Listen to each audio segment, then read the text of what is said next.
Hello guys, magandang umaga sa inyo lahat and welcome back to my channel. So, sa likod ko, pitasin na naman ng bayabas natin. So, pitasin na natin sila. Pero bago natin gawin yan, again, bigyan ko kayo ulit ng konting history para hindi nyo makalimutan kahit lagi kong inuulit-ulit. Again, ito pong bayabas ko. Ang original ko pong puno yung po sa baba. So, malaki po yan. Pero namatay po yung top, yung pinaka main. Buti na lang may bululi sa baba. Nakadirekta na po sa lupa yan. So, galing po yan sa Okinawa. Nung galing ako doon last, I think 5 years na. Really sure, tagal na kasi nakalimutan ko na. So, again, galing siya sa Okinawa. Binili ko nung pumasyal kami dati doon. Then, pinatakubing ko sila or pinamail ko pa uwi dito sa bahay. Dito rin sa Japan, sa Gunma area. And since then, marami na po ako napagpaugatan, napa-air layer. And ito po ang isa sa mga napaugatan natin. Isa lang po yan. Marami po nakakalat po dito sa paligid ng bahay. Dati po, siksikan po sila dito sa loob ng mini greenhouse natin. Again, ito po ginawa ko mini greenhouse. Siksikan po sila dyan. Kaso, naglalakihan na. And, meron akong panibago na mangga. Which is this one. So, nakalagay din sa plastic container ko yan. Yan, malaking lalagyan. So, naliliman po sila. Itong mangga natin. Kaya nilabas ko na po yung karamihan ng bayabas. Ito po yung isa sa labas. Ayan. Ito, malaki na rin po. Ayan po, may bunga na rin. Malalaki na rin. And, ayan po. Marami pa rin siya mga bagong bulaklak. Ayan. And again, sa harapan ng bahay, marami pa po tayo. So, again, doable mag-alaga ng bayabas dito sa Japan. Basta summer, okay lang nasa labas po sila ng bahay. Bago dumating ang winter, kailangan nyo po sila ipasok sa loob ng bahay. Or kung kaya nyo gumawa ng mini greenhouse na tulad ng ginawa ko dito, extension ng bahay ko at shop, gawin nyo po, malaki pong tulong. Basta lagay nyo po ng heater. So, here, meron po akong wood stove heater, ginagatungan ko po ng kahoy, and meron din po akong gas heater. Pag naubusan ako ng kahoy, yung digas naman ang ginagamit ko ng heater. So pag hindi nyo po kasi sila nilagyan ng heater pag winter, not unless na nasa loob sila ng bahay, okay lang po. Pero pag nandito po kahit sa mini greenhouse, pag wala po silang heater, hindi po nila kakayanin ng lamig. So kailangan po nila yan para mabuhay. And ang ginagawa ko po sa rest ng mga fruit trees ko, hindi lang po bayabas, pati yung mga papaya, again, yung mangga, o kung ano mga halaman ko na hindi nila kaya yung lamig, pinapasok po dito sa mini greenhouse. So, ginagawa ko po, dikit-dikit sila dyan para sardinas. Nag-iwan lang po ako ng space na pwede kong lakaran. Kasi nga para pag magdidilig, masyado madali lang para sa akin, hindi ako mahirapan. Yung mga bonsai ko, pinapasok dito, lalo na po yung mga baguhan lang.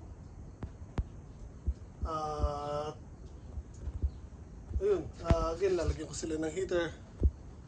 Come summer season, unti-unti ko silang ilalabas ulit. Yung mga bonsai usually ko inuunang ilabas kasi medyo kaya naman nila lamig. And yung mga stable na yun ang ilalabas ko, at yung mga baguhan later ng summer na para hindi mas stress sa biglang bago ng temperature. So again, yan po yung bayabas ko. So this is my second time para makapagpabunga ng bayabas. Last year marami rin po ako na harvest, and yung iba na pamigay din natin. So ayan o, gaganda po ng bayabas. So again, parang hugis sayote siya, o yung iba sinasabi parang avocado. Ito na trend.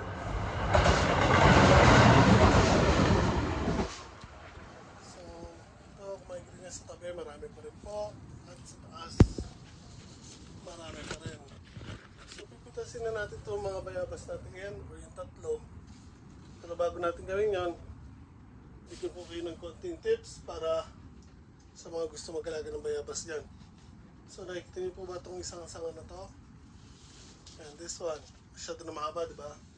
So kung may puno kayo ng bayabas at gusto niyo pong magbulaklak agad, gawin nyo. Tanggalin nyo lang yung tip o yung dulo. Laglag, sorry. So yan. So ang tendency nito ngayon is it's either maglabas siya ng panibagong branches tulad ng ginawa ko dito nung tinanggalan ko siya ng tip. Maglalabas siya ng panibagong sanga or maglalabas siya ng panibagong bulaklak, which is dito mapipilitan siya maglabas ng bulaklak. Kung it's either bulaklak or bagong dahon, sorry, nabubulol ako. So again, tulad sa main ko, so itong main ko, kaya natin mag-grow out muna. So ito medyo mahaba na rin, lagi ko silang tinitrim, tanggalin ulit yung dulo. Yan o, tinitrim out ko sila para po mag-sanga agad at mag-bush out. So ang purpose natin dito is magsanga siya ng marami, and next year hopefully pag tumaba agad yung mga sanga nila, yung mga pwede nating paugatan, papaugatan natin at iwanan lang natin ang pwede nating iwanan. So marami na naman tayong paugatan next year. Para tanggalan natin ang dulo. Ayun, tanggalan na, putol na. So marami na naman kasi tayo mga orders ng bayabas o puno ng bayabas. Ang bilis kasi maubos pag nagpapaugat ako. Kasi nga, ang hirap makakita sa Japan. So, saglit lang po pag, usually kasi nagpapaugat ako mga 4 na piraso lang. Kasi nagpapaugat ako dati dito lang sa main ko. Pero next year, pag matataba na itong mga sanga nito, papaugatan ko sila, titingnan natin kung ilan ang pwede natin paugatan. And dito sa mga naka-plastic container natin, baka magpaugat na rin po tayo or mag-ear layer ng mga puno. Pipili tayo kung ano pwede nating paugatan sa kanila. Sorry, na akong ma-isod. So kung makikita niyo po, ito is nabali kasi nga ito, napitas ko na po yung bunga dyan. Ayan pa po. So I think nagbunga to ng 4 na piraso. So sa sobrang bigat, hindi po kinaya ng sanga. Ayan po, nabali. Pero kung makikita niyo, buhay pa rin po yan. So hindi ko siya tinatanggal kasi kahit bali yan, pero pa rin part na nakadikit. So next year, babalatan ko to at lalagyan ko ng lupa, babalutin ng plastic. So i-air layer natin yan para mapakinabangan pa natin. Sayang din naman, di ba? Yun, laglag ang katol ko. Sorry, ayusin ko lang. Alam mo kasi masyado sa mini greenhouse. So pag nandito ako, naglalagay ako ng katol. Or else, papapakin ako ng lamok. So yan, may malunggay din po tayo. Ito nyo, nilagyan ko ng baso, plastic na baso. Pinapaugatan ko po. Ayan. So come winter, mamamatay rin niya, magda-die out. Pero tutubo po ulit yan. So makita nyo, ito yung old one, at yung bago. Ito na. So sisibol po ulit yan basta nasa mini greenhouse. Pero kung sa labas, pag namatay po yan pagdating ng winter, wala na pong pag-asang sumibol po ulit yan. So balik tayo sa bayabas, lumalayo na po tayo. So again, hopefully langgam by next year, baka pati ito paugatan natin. Ito rin isang sanga na to. Maybe this one mahaba. So usually kasi maglalabas ng bagong bayabas o ng bunga ng bayabas sa mga bagong mga sanga. So again, kahit putulin ko to or paugatan ko to, maglalabas siya ng panibagong shoot dito at yun po ang maglalabas ng bulaklak ng bayabas. In time, magiging bunga. So yan po, pinitas na po natin ng isa. Kaya kung makikita nyo, bayabas po yan. Marami pong nagkakamali or ang tingin nila sayote. Dahil titingnan nyo nga naman po, hugis sayote, di po ba?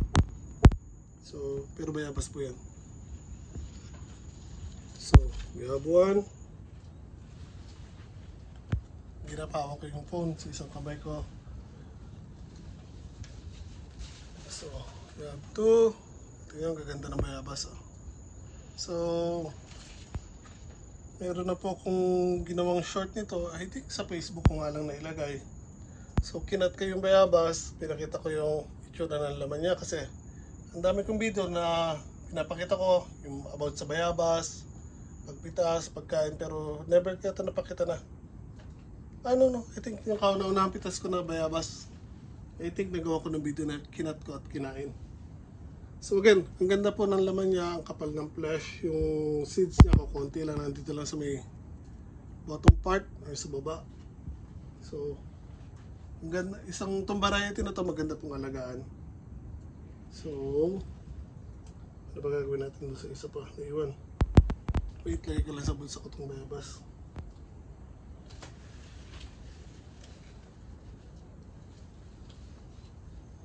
Kasi na rin ba natin? Hindi na rin kasi siyang kapitasin natin. Isip pa, marami pa na makasulit. So, ito yung third one. So again, bayabas sa Japan, doable, nasa tamang pag-aalaga lang po. Paglalagay ng or pagpupwesto kung saan sila ilalagay pagdating ng winter, tamang pagtutubig. Again, pag winter, hindi nyo po sila pwedeng tubigan or diligin ng marami yan kasi may stress out po sila kasi pagdating po ng gabi, masyado pong malamig at pagbasa po yung lupa, maaari po mag-freeze out yun at mamamatay po yung bayabas nyo. So again, pag winter, meron din po ako na tutorial na video na kung paano ko yung mag-dilig or magbigay ng tubig. Unti-unti lang po. So, pakiwatch nyo lang po yung ibang video ko. So, I think that's it. Again, ito, harvest tayo ng bayabas, 3 piraso lang. So, marami pa rin po nandun sa taas ng puno na iwan. Again, we have 2 here. We have 1 here. We have 3. May 3 tayo dyan. Isa. Wait, labas tayo.